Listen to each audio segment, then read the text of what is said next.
안녕하세요. 동국대학교 윤명철 교수입니다. 오늘은 제83차 우당 역사문화 강좌인데요.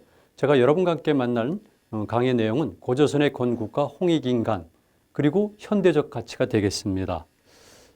제 소개를 잠깐 하겠습니다. 동국대학교 명예교수로 있고요. 과거에 여러분과 연관이 되어 있는 고조선 단군학 회장, 기타 학회장을 역임했습니다. 그리고 현재는 동국대학교 명예교수로 있고 한국해양정책학회 부회장 그리고 국립사마르칸트 대학교 교수로 되어 있습니다. 2012년까지 낸 저서들인데요. 그 이후에도 제가 책을 많이 냈습니다. 그리고 작년에 명예교수가 됐기 때문에 이제 좀 더 침착하게 많은 저서들을 내고 있고요. 제가 주로 연구하는 분야는 예를 들면 한민족의 역사, 그리고 동아시아 해양사, 그리고 또 한 가지는 중요한 거지만은 제가 주로 한민족의 정체성을 찾는 작업을 해왔기 때문에 제 관심은 당연히 제가 말씀드리는 원조선, 일반인들이 얘기하는 고조선이죠. 원조선, 단군, 그리고 독립운동까지 또는 독립전쟁까지 계속 지속되는 이런 작업들을 해오고 있는 겁니다. 11월 17일이 우당 선생님의 기일입니다. 여러분 꼭 기억하십시오. 그리고 저는 왜 단군과 민족사상을 강의할까? 이 부분도 제가 말씀을 드립니다. 그리고 우당 해이영 선생에 관해서는 여러 가지 스펙트럼이 있는데요. 그분의 범위가 워낙 넓습니다. 여러분들이 누구나 아시다시피 우리나라 근대 말부터 시작해서 근대 초까지 구한 말부터 시작해서 근대 초까지 우당 이해영 선생을 빼놓고는 우리 민족의 독립운동과 독립전쟁을 이해할 수가 없어요. 그리고 지금은 모든 사람들이 잊고 있지만 우리 민족 종교로서 단군을 표방한 대종교가 있습니다. 그래서 대종교와 독립운동 그리고 우당의 친구들 이상설 선생, 신채호 선생, 조상 선생 여러분들이 계신데요. 우리나라 독립운동의 혁혁한 빛나는 별들이죠. 이런 분들과 더불어서 같이 제가 말씀을 드립니다. 첫 번째는요. 들어가는 글인데요. 한민족에 대해서 제가 잠깐만 언급하겠습니다. 한민족은 우리 한민족 전체를 얘기합니다. 이때 민족이라는 것은 특별한 계급이라든가 특별한 신분을 얘기한 것도 아니고요. 이것은 우리 민족 역사적 공동체로서 여기에 구성원들 모두를 이야기합니다. 그리고 민족주의라는 것은 서구적 근대적 의미의 민족도 아니고 그리고 지금 우리가 최근에 역사학자들이 얘기하는 그런 민족도 아니고 그리고 북한에서 주장하는 주체상환에서의 민족도 아니고요. 일반인들이 정서상 받아들이는 가장 평범한 사람들의 집합체가 민족이고 그들의 이익을 최대한도로 보장하는 것이 저는 민족주의라고 보고 있습니다.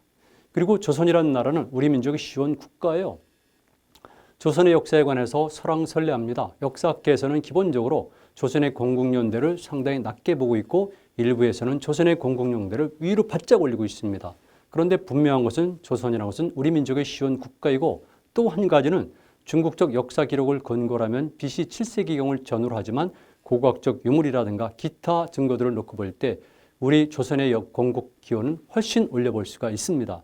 저는 최소한도 기원전 15세기 아니면 그 이전까지를 조선으로 보고 있습니다. 그 대신 전제는 우리가 생각할 수 있는 그런 국가 개념은 아닌 거죠.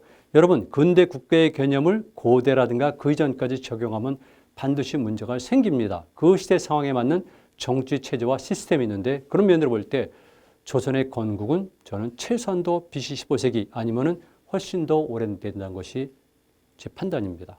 그래서 조선을 볼 때 생물학적 정체성, 역사적인 정체성, 문화적 정체성의 원형이 되기 때문에 우리는 조선을 알아야 되고요. 조선의 명칭을 고조선이라는 용어 대신에 원조선이라고 부르는 이유가 있습니다. 모든 사람에게는 뿌리가 있습니다. 모든 집안에는 가계가 있습니다. 그렇다면 한 국가 한 민족에도 분명히 어떤 시원이 있고 맥락이 있는 거거든요. 그러니까 당연히 우리의 민족 국가들이 있었다면 가장 시원이 된 것이 있어야 되는데 그 나라는 조선일 수밖에 없는 것이죠. 그래서 추상적인, 사변적인 그리고 일제가 악용한 고조선이라는 용어 대신에 역사학자로서 원조선이라는 용어를 주장하고요. 그랬을 경우에 원조선이니까 그 다음에 생성된 모든 국가들은 오늘날의 대한민국에 이르기까지 이 모든 나라들은 원조선을 계승한 것이 됩니다. 이런 논리는 조금 더 이상한 게 아니에요.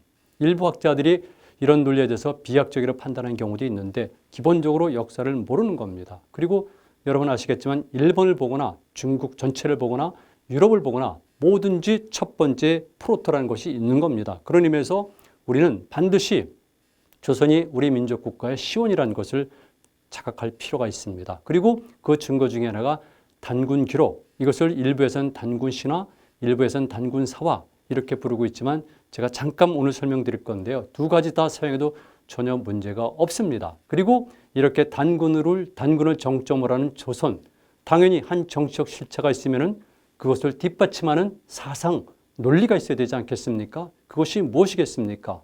현재로서는 당연한 거겠지만 홍익인간이 됩니다. 사실은 단군 기록을 구체적으로 분석하고 싶은 생각이 있어요. 그러나 오늘은 주제가 다르기 때문에 제가 살짝 넘어가지만 기본적인 것은 바로 홍익인간이라는 겁니다. 홍익인간, 널리 인간을 이롭게 한다. 이거 추상적인 용어 아닙니다. 그리고 우리가 말한 단군 기록 또는 단군 신화의 내용을 보면은 왜 홍익인간이라는 것이 이를테면 술이라든가 문장의 구조라든가 민속학적 증거라든가 이런 걸 통해서 알 수가 있어요. 여러분, 우리 역사를 볼 때 이제는 추상적이거나 아니면 그동안 배웠던 걸 가지고 우리 역사를 저평가하거나 아니면 추상적이라거나 이렇게 보지 마세요. 여러분들의 조상들도 이미 2000년 전, 3000년 전 그 이전에 우리 조상들도 지금 여러분 못지않게 정말 격동의 시기에서 드라마틱하게 온 힘을 다해서 역사를 운용해 온 겁니다. 그 결과 우리가 있는 것이죠. 왜 필요할까? 지금 여러분들이 아시겠지만 세계사적 질서 재편의 시기입니다. 동아시아 질서 말할 수 없습니다. 지난 시간에 이사장님이 말씀하셨지만 이런 위기들 민족사적으로 더 말할 나위 없는 것이죠. 그리고 또 하나 문명사적 위기입니다. 여러분들이 지금 겪고 있는 코로나 사태 이전에도 이미 현대 문명의 한계가 지적됐고 이 문명의 대전환이 오리란 것은 많은 학자들에 의해서도 제기가 됐던 문제죠. 신문명론 또는 비문명론, non-civilization이 되죠. 그런 과정 속에서 새로운 문명의 모델을 어디서 찾을까? 새로운 문명의 로직은 무엇일까? 이랬을 경우에 저는 개인적으로 우리 민족 사상, 특히 홍익인간에서 찾고자 애를 썼고 그런 논리를 전개해 왔다는 것을 말씀을 드립니다. 그런 의미에서 오늘 강의는 정말 의미가 있고요. 제 개인적인 생각은 청년 여러분들이, 대학생 여러분들이 그리고 초, 중, 고등학교 학생들이 많이 보아야 된다고 생각해요. 여러분들은 그리스 로마 신화를 굉장히 좋아하죠. 지금은 중국 신화도 많이 알잖아요. 영화를 통해서. 일본 신화도 물론 마찬가지고. 그런 것들은 다 인정을 하고 재밌다 그러면서 정작 우리 신화에 대해서는 관심이 없고 재미가 없다고 보고 있고 가치가 없다고 평가하고 있습니다. 여러분들 초, 중, 고등학교 학생들은 어리기 때문에 또는 지적으로 덜 성숙됐기 때문에 제가 이해할 수가 있어요. 그러나 대학생이라든가 청년이라든가 그 더 나이가 든 사람들이 우리 민족의 역사와 문화에 대해서 이런 태도를 갖는다는 것은 정말 문제가 있는 거죠. 홍익인간, 제가 말씀을 드리도록 합니다. 원조선은 어떤 나라인가? 사실은 이게이죠. 어디서 시작했을까? 첫 수도죠. 어디로 뻗어나갔을까? 여러분 원조선의 역사활동 범위를 아십니까? 그렇지 않을 거예요 아마. 그리고 있다 할지라도 설이 각각 다를 겁니다. 그리고 설을 주장해도 구체적이지 않습니다. 예를 들게 되면 우리가 소위 말하는 한반도, 소위 말하는 입니다. 소위 말하는 한반도 그리고 만주를 얘기할 경우에 여러분들 우리가 현재 흔히 말하는 현재 북한 지역의 자연환경이라든가 역사, 민속 이런 것에 대해서 잘 모르시죠? 압록강, 두만강 이북의 만주에 대해서 아십니까? 원조선의 핵출발지는 남조선과 현재 한반도 북부거든요. 근데 우리 몰라요. 그리고 말씀드리지만 우리나라 독립전쟁이 어디서 시작됐습니까? 어디서 가장 격렬하게 벌어졌습니까? 현재 우리가 말하는 한반도입니까? 아니에요. 바로 만주일 때입니다. 남만주일 때입니다. 그리고 이런 독립전쟁에 정말 커다란 기운을 일으키고 거기에 불을 지핀 인물들이 누구입니까? 오늘 제가 일부 말씀드리는 그리고 오늘 이것을 주최하는 우당 이혜영 선생과 그 동료들입니다. 그래서 우리는 사실은 그들을 이해하기 위해서라도 당시 원조선은 어떤 문화를 만들었고 운영했고 발전했는가 이런 것들도 살펴볼 필요가 있는 거죠. 제가 너무 서론이 너무 많은 것 같은데요. 어쩔 수가 없습니다. 이 짧은 시간 안에 저는 여러분들에게 가능한 한 많은 것들을 알려드려야 되거든요. 그리고 또 하나 말씀드리겠습니다.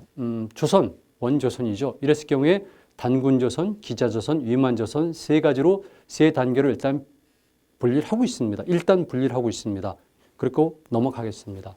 또 한 가지는 우리가 일반적으로 가지고 있는 나쁜 생각이 있습니다. 우리는 우수한 중국 문화의 영향을 받아서 우리식으로 소화한 다음에 일본 열도에 전해주는 가교 역할을 했다. 이게 브릿지론이거든요. 저는 그렇게 생각하지 않습니다. 문명의 개념, 그리고 동아시아의 역사와 그리고 문명의 실태를 파악한 다음에 정확히 규명해야 되는데 그런 노력이 있었습니까? 제 생각에는 별로 없었던 것 같아요. 그래서 저도 아직까지 가설 수준에 머무르 있고 물론 저는 논문이라든가 책을 여러 권 썼습니다만 아직도 가설 수준이에요. 그랬을 경우에 제 가설은 이렇습니다. 중화문명의 실체는 인정을 한다. 중화문명이 설정되는데 당연히 유화를 중심으로 한 지역의 문명의 영향을 준 건 확실하죠.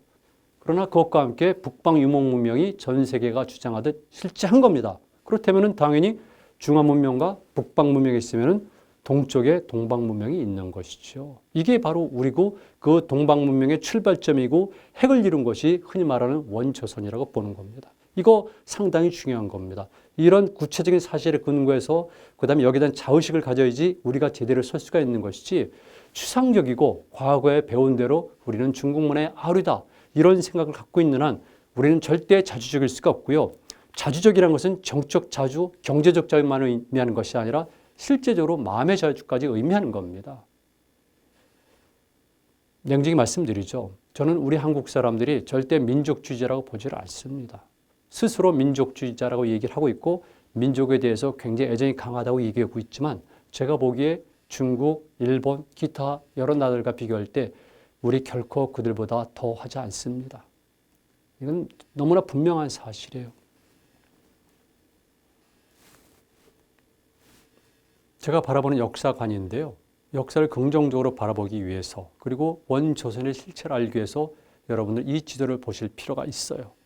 어떻습니까? 여러분이 평소 보았던 지도 그대로입니까? 그대로일 수 있어요. 그냥 관점을 달리하시면 다른 걸 알 수가 있습니다. 이 지도는 제가 동아시아 지중해라고 명명한 새로운 개념의 지도입니다. 동아시아 지중해. 보시는 것처럼 지금 제 머리가 있습니다. 보시면 있죠? 이것을 일본 사람들은 일본해라고 부르고 있어요. 우리는 동해라고 부르고 있습니다. 그런데 명확한 차이가 있습니다. 우리 한국 사람들의 동해의 범주는 한반도 끝에 있는 두만강과 고 블라디보스톡 정도까지를 동해로 생각합니다. 일본인들이 생각하는 일본해는 제 오른쪽 머리 끝에 있는 것이죠. 바로 연해주 북부 지역과 사할이 맞닿는 지역까지를 보고 있습니다. 우리가 정말 민족주의라면 우리가 정말 동해를 중요시 여긴다면 우리가 독도 문제에 관심을 가지고 있다면 동해 범문제부터 실제적으로 알아야 되는데 그것마저 모르고 있는 것이 현재 한국의 현실이에요. 일반적으로 말하는 동해, 남해 그리고 황해 또는 서해가 있고 동중국해까지를 포함해서 제가 동아시아 지중해라고 명명했고요. 이런 지도를 놓고 보시면 알겠지만 우리는 중국 대륙에 붙은 주변부적 존재가 아니에요. 그리고 일본 열도를 연결하는 다리가 아니라 실제적으로 동아시아의 중심부에 있다는 걸 알 수가 있어요. 그리고 여기에 반드시 전제가 되어야 될 것은 여러분들 통념을 깨면서 동아시아, 전 세계 문명이 마찬가지겠지만 특히 동아시아의 질서는 육지 위주가 아니라 육지와 해양이 동시에 작동한다는 겁니다. 제 주전공이 동아시아 해양사고요. 한국 역사학에서 해양사 학문을 만든 사람이 바로 저인데요. 우리 민족은 선사시대부터 원조선부터 그리고 고려 말까지는 역동적으로 13세기 초까지만 하더라도 사실은 일본을 압도하는 해양력을 갖고 있었어요. 그리고 동아시아의 모든 교류는 여러분들이 보시는 것처럼 해양을 통해서 이루어졌기 때문에 해양이 중요합니다. 그래서 제가 주하는 역사관도 반도사관이나 만주를 중심으로 한 대륙사관이 아니라 해륙사관, 즉 대륙과 해양을 하나의 유기체로 보면서 그리고 바다까지 연결되는 것을 해륙사관으로 보는 겁니다. 이게 우리 조상들이 그리고 단군신화, 홍익인간 그리고 기타 독립전쟁 하는 분들이 이르기까지 가지고 있는 역사관이죠. 세계를 하나의 유기적 일체로 보는 역사관.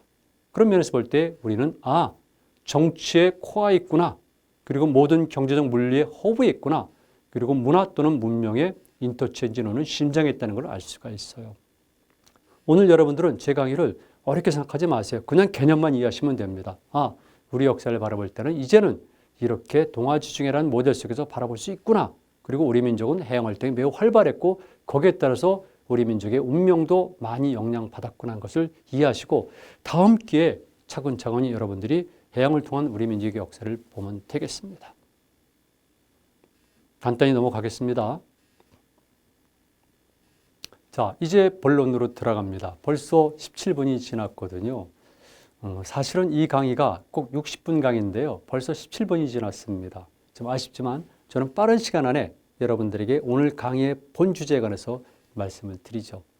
단군에 관한 기록은 삼국유사에 처음 나옵니다. 물론 당연히 삼국유사 이전에도 단군에 관한 기록, 조선에 관한 역사는 일부가 있었고 아마도 많이 있었을 겁니다. 왜? 그 전도 그랬지만 부여, 특히 고구려, 백제, 신라 이들이 역사책을 가지고 있었다는 것은 우리 스스로의 기록이라든가 아니면 일본 최초의 역사책인 고집기와 그다음에 일본 서기를 통해서 증명이 되잖아요. 그렇다면 그 이전에 선행국가인 조선에 관한 역사 기록은 분명히 있었던 것이지만 그 기록들이 사라지게 된 겁니다. 그리고 다만 삼국유사를 통해서 흔히 말하는 단군 신화의 부분을 통해서 우리가 단군이란 존재 그리고 조선이 어떤 생각을 하고 있고 어떤 사상을 가지고 있고 어떤 식의 사회체를 이루는 것을 볼 수가 있는 것이죠. 우리가 말한 단군 신화. 자, 미리 말씀드릴게요. 신화는 여러분들이 이해하는 것처럼 호구의 이야기 또는 거짓된 이야기 이런 것은 신화에 대한 정확한 정의가 아닙니다. 신화에 대한 정확한 정의는 실제 있었거나 아니면 있었다고 믿어지는 경험이죠. 이런 것을 설화체 형식을 빌어서 표현한 것이 신화입니다. 당연히 설화체 형식을 빌고 문자가 없었던 시대에 만들어졌고 오랫동안 계승성을 유지하기 위해서는 그것은 설화체 형식을 빌어야 되고요. 흔히 말하는 상징과 비유와 은유 이런 것들을 적절하게 섞어야지만 되는 겁니다.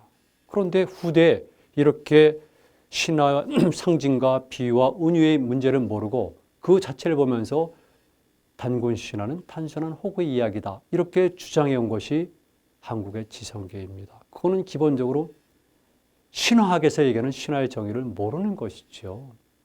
그러니까 제 신화의 정의에 따르면 그리고 신화학자들의 정의에 따르면 우리가 흔히 말하는 단군 신화는 실제 있었던 사실이고 사실을 토대로 해서 설화체 형식을 빌었고 그리고 오랜 세월에 걸쳐서 차차차 변형해 오면서 이른의 삼국유사 때 이른의 삼국유사에서 우리가 알고 있는 것처럼 정의가 된 것이죠. 신화를 이해한다는 것은 굉장히 중요해요. 그리고 신화가 없는 민족이 어디 있습니까? 당연히 신화는 있죠. 우리 민족사에서도 보면은 조선도 신화가 있잖아요. 용비어천가 아시죠? 고려도 왕권을 비롯한 신화들이 있잖아요.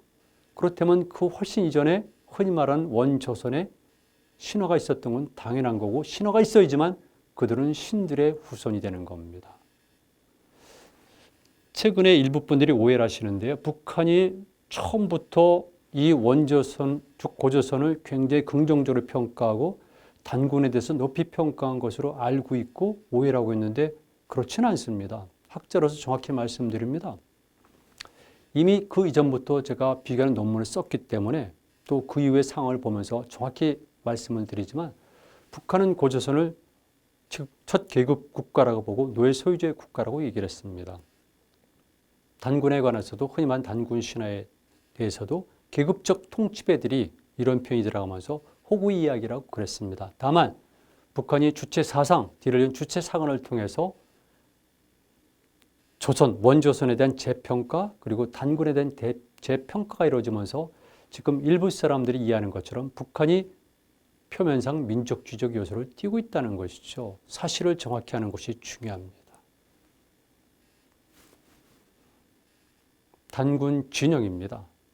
이 단군 진영은 일반적으로 우리가 알고 있는 이승 선생과 연관된 새로 만들어진 표준 영정이 아니라 솔고가 그렸다고 전해지는 것이고요. 대종교에서 보관돼 왔다고 전해지는 바로 단군 진영입니다. 제 지금 지갑에도 이 단군 진영 사진이 있습니다. 보여드릴까요? 그리고 제가 탐험을 하지 않습니까? 과거에는 탐험을 많이 했어요. 그랬을 경우에 제가 바다를 뗏목으로 항해할 때도 뗏목에는 이 단군 영종을 앞에다 붙여놓고 항해를 합니다. 물론 당연히 저는 불교 신자니까 불교와 연관된 여러 가지 상징물도 가지고 있죠.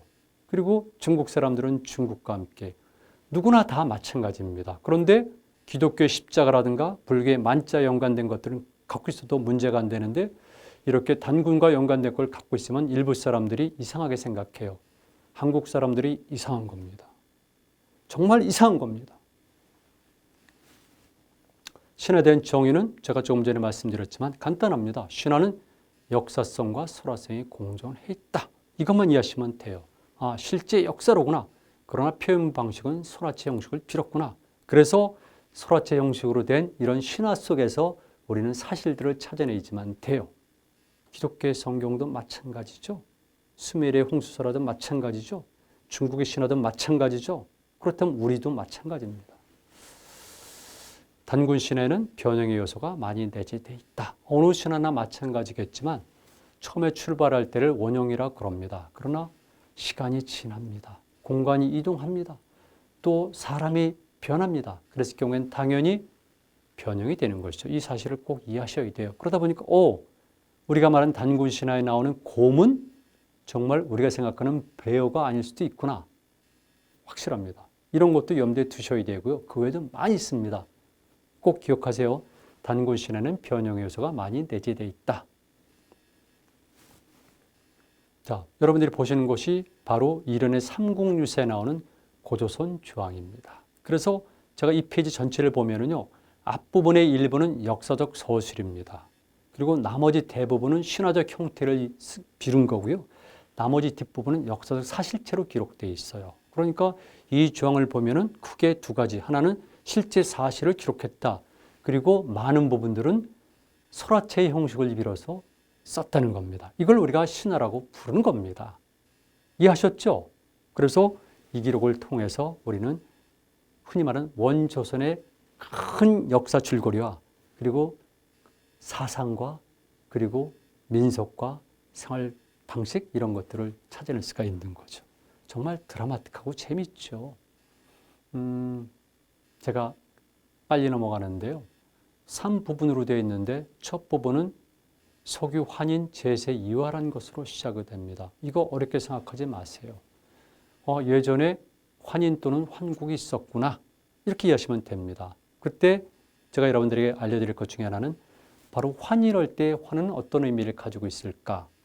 한자로 환인이지만 음은 한으로 발음될 수가 있습니다. 이건 제 얘기가 아니라 여러분들은 나이 젊은 사람들은 모르겠지만 조금 나이가 드신 분들은 누구나 다 아는 우리나라 초기의 대석학 양주동 선생의 설이고요. 육당 체남선도 이런 관점으로 얘기를 했습니다. 물론 단지 신체도 이런 흐름이 있습니다만 그랬을 경우에 우리가 말하는 대한민국의 한국, 똑같이 환인의 환 이런 것들은 알타이어에서 공통적으로 사용하는 가장 중요한 핵심 단어 중에 하나입니다. 한자로는 여러분들이 보시는 것처럼 환, 한, 땀한 등등 다양한 글자로 쓰여지지만 뜻은 크다, 많다, 하나다, 길다 이런 다양한 의미를 가지고 있어요. 그러다 보니까 우리 국호에는 한국도 그다음에 한강도 한글도 다 같은 것이고요. 특히 이 자리에서 말씀드린 것은 우리 인류 역사에서요. 한국이라는 명칭을 가진 나라들은 최소한도 39개가 됩니다. 제가 논문을 쓰면서 조사했는데 알타이어권에서 한국은 많이 있고요. 그중에 현재 한국으로 남아있는 나라가 우리 현재 대한민국입니다. 이 부분은 정말 많은 얘기가 필요하지만 여러분들 그건 아셔야 돼요. 우리 한국의 뜻은 크다, 하나다, 넓다, 최고다, 하늘이다 이런 뜻을 가지고 있고 이것은 우리만이 아니라 알타이어에 공통적으로 있는 핵심 단어로구나 이해하셔야 됩니다. 세상에 제가 많은 활동을 합니다. 자기 국호의 어원을 모르는 사람들이 태반인 게 이 나라의 현실입니다. 이 나라의 지성들은 자기 국호의 어원과 의미를 모르고 있어요. 지금 제 방송을 들으면서 여러분 어떤 감정이 드세요? 놀랍죠? 그러니까 예를 들면 고구려의 수도도 백제의 수도도 발해의 수도도 이렇게 한이 들어간 겁니다. 발해의 수도를 여러분들은 교과서에서 상경성이라고 배우셨죠? 그건 한자식 표현이에요. 원래 그들은 호란성이라고 불렀어요. 홀은 이를테면 고구려의 첫 쓰인 홀번, 인천을 뜻하는 미추홀, 파주를 뜻하는 수리홀. 홀은 고구려에서 마을, 골짜기, 동네, 크게 말하는 나라를 뜻하는 겁니다. 한은 크다는 거죠. 그러니까 발해 상경성은 호란성입니다. 원래가 호란성입니다. 그 외에도 제가 많이 열거했습니다만 이렇게 한이란 용어가 중요한데 이것이 바로 첫 번째 석유 환인, 옛날에 환이 있었다. 그러니까 우리 민족 최초의 정치적 실체로서 으뜸은 환인이고요. D를 계승한 것이 환웅이고 그리고 그 세 번째가 흔히 말하는 단군 왕검이 되는 겁니다. 단군. 육당 체남선 선생은 이것을 탱글이라고 발음해서 하늘 이렇게 얘기를 합니다. 유라시아 지역을 다니다 보면 탱글이라는 지명이 많이 나타나죠. 탱글의 봉, 즉 산이죠. 이런 것을 비롯해서 많이 씁니다. 그래서 육당 선생은 이렇게 터키까지 이루어지는 발칸반도까지 이루어지는 이런 문화권 속에서 머리, 즉 대가리를 뜻하는 것이 바로 탱글이라고 얘기를 하고 있습니다. 이거 경청할 만한 것입니다. 자, 조선 경국전입니다. 정도전이. 제가 이걸 쓴 이유는 바로 조선을 세운 사람들은 조선 그랬을 경우에 그 조선은 우리가 말한 단군의 조선이 아니라 기자의 조선이었다는 것을 말씀을 드려요. 자주적이 됩니다. 이때 자주란 것은 정치적 자주만이 아니라 정적으로 자주적여야지 경제적으로 자주가 될 수가 있고 그리고 인간이 자유의지를 가질 수가 있어요. 이거 잘못하면 또 북한 주장과 비슷한 것 같은데 그건 전혀 다르죠. 자, 환웅이 있습니다. 서자, 환웅. 서자라는 얘기도 넘어갑니다. 환웅입니다. 환웅은 말 그대로 큰 웅이란 뜻이고요. 수컷이란 뜻일 수도 있어요. 사실은 제가 말씀드린 단구신의 주역은 저는 환웅이라고 봐요. 고구려의 해모수죠. 그래서 환웅과 해모수를 일치시킨다는 주장도 과거의 선학들 몇 분이 하신 겁니다. 중요한 것은 환웅이라는 존재가 있었다는 것이죠. 그런데 제가 말씀드렸는데 제가 왜 보여드리냐면 혹시나 환인 그리고 뒤를 환웅이 문화적으로 어느 지역에서 왔을까? 그랬을 경우에는 이럴 가능성을 제기한다는 거죠. 즉 북방 초원 문명과 연관이 됐을 가능성입니다. 실제로 문화적 요소를 보면 그럴 수가 있고요. 우리 민족 문화의 흔히 말하는 선사시대, 청동기시대부터 시작해서 그 이후 시대로 넘어가는 과정을 보면 흔히 말하는 북방 유목문화와 연관이 있는 것은 부정할 수가 없어요. 그리고 원조선이 몇 단계 질적 변화를 하는데 그 어떤 단계에서는 북방 초원문화 영향을 받은 것도 부정할 수는 없습니다. 오히려 저는 이게 좋다고 봐요. 바로 이런 모습들이죠. 전 이것은 카자흐스탄의 알마티 박물관에서 찍은 거지만은 이런 것들이 흔히 말하는 원조선의 후기 단계 그리고 고구려 이렇게 계승되는 이런 모습들입니다. 그러니까 우리는 농경민이도 하면서 사실은 유목민이죠. 자, 수의처나 탐구인사란 말이 나오는데요. 그래서 제가 간단히만 말씀드릴게요. 여러분, 오이디푸스 컴플렉스라고 아시죠? 이거는 말 그대로 부자, 아버지와 아들의 관계가 적대 관계, 반역의 관계예요. 그리고 대체적으로 대부분의 신화를 보게 되면 이렇게 표현되어 있습니다. 그런데 단군 신화에는 반대로 되어 있거든요. 실제적으로 처음에는 환웅이라는 존재가 하느님의 아들이에요. 인간 세상에 뜻을 두고 몇 번이고 탐내어 구했습니다. 굉장한 강한 의지를 표방하는 것이죠. 그런데 이것은 단순하게 끝난 것이 아니라 아버지 환인이 이것을 압니다. 부지자의라는 표현이 나오죠. 아버지는 아들의 의지를 알았다고 해석하면 됩니다. 그 다음에 한동안은 환인의 활동이 단군신화에 기록이 되어 있거든요. 아버지가 아들의 뜻을 알았으니까 다음 단계는 무엇입니까? 아들을 위해서 뭔가 해주어 있죠. 그래서 아버지가 직접 하늘에서 아래를 내려다보니까 하시 아래를 내려다보니까 가히 홍익인간, 홍익인간은 할만하다라고 판단하는 겁니다. 그러니까 이것은 두 가지 의미가 있는데 첫 번째는 환웅이 인간 세상에 구현하고자 하는 논리가 홍익인간이로구나.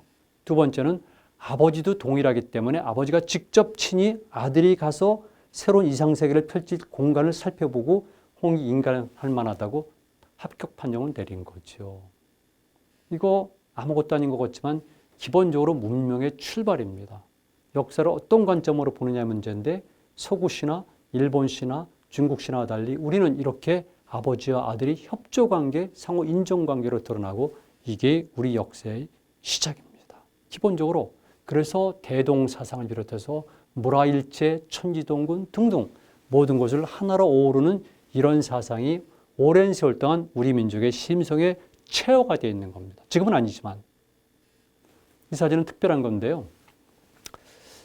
이거는 해모수입니다. 평양에 갔을 때 제가 찍은 거지만 동명한 기념관에 가면 이런 그림이 그려져 있는데요. 해모수가 5마리의 용이 끄는 황금마차 타고 내려오는 장면인데요. 우린 이런 그림 없어요. 그런데 똑같이 환웅도 하늘에서 내려옵니다. 다만 용이 아니죠. 어떤 것? 조금 이따 보여드릴게요. 그래서 우리도 이런 그림을 그리게 됩니다. 환웅이 하늘에서 내려온 그림. 여러분, 출애굽기를 비롯해서 온갖 것들이 이를테면 그림으로서, 조각으로서, 천장화로서, 그리고 심지어는 영화까지 표현되고 있는데 왜 우리는 이런 것들을 안 하죠? 우리나라 예술가들은 특별한 사람들입니까? 이렇게 신비롭고 많은 로직이 포함되어 있고 그리고 직접 자기 조상과 연관된 것들을 그리거나 작품화시키질 않아요. 제가 보기엔 특별한 나라입니다.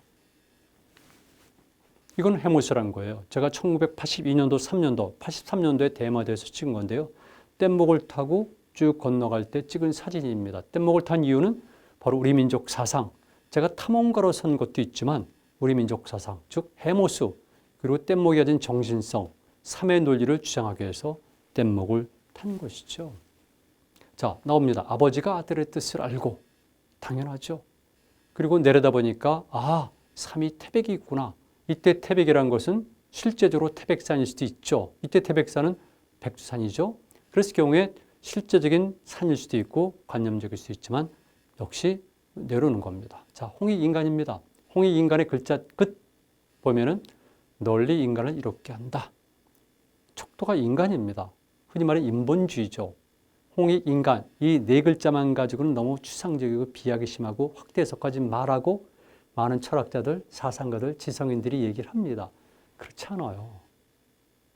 그러면은 모세가 아니면 마호메트가, 석가가 그분들이 그렇게 많은 말씀하셨습니까?